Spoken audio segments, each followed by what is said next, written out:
মা। হ্যালো অন্তর, তোর বাবা মরে যাওয়ার পরে কত কষ্ট করে আমি তোকে মানুষ করেছি, আর তুই কিনা কোনো জিনিসপত্র টাকা পয়সা না নিয়ে একটা মেয়েকে ফ্রি ফ্রি বিয়ে করে আনলি। পণ নেওয়া অপরাধ মা। অত জানি না, তোর বিয়ের জিনিস নিয়ে আমি ঘর সাজাবো, এটা আমার অনেক দিনের আশা। তুই ওই মেয়েকে তাড়িয়ে দিয়ে আমি তোকে আবার বিয়ে দেবো। যেও না অজান্তা। অন্তর, ওই মেয়েকে যদি ঘরে ঢোকাস আমি কিন্তু এই ঘরে থাকবো না। ঠিক আছে মা, তোমাকে আমি আলাদা করে ঘর বানিয়ে দেবো। অন্তর, অন্তর। ছেলে যখন ঘর থেকে বেরিয়ে যাবে আমি তখন ঘরে আগুন লাগিয়ে দেবো, তাহলে এই ডানিটা পুড়ে মরবে আর আমি আমার ছেলেকে আবার বিয়ে দিয়ে জিনিসপত্র টাকা পয়সা কত কিছু দেবো। কয়েকদিন পর।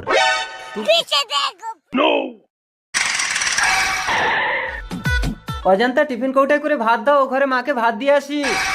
এইবার ওই ঘরে ছেলে আমাকে ভাত দিতে যাবে আর ডাইনিটা এই ঘরে একা থাকবে, ওকে আগুনে পুড়িয়ে মারবো। যাই মশাটা নিয়ে। অন্তর, কাজ থেকে কষ্ট করে এসেছো, তুমি ঘরে বিশ্রাম করো, আমি মাকে ভাত দিয়ে আসছি। সাবধানে যাবে। এবার তুই পুরো মর ডাইনি।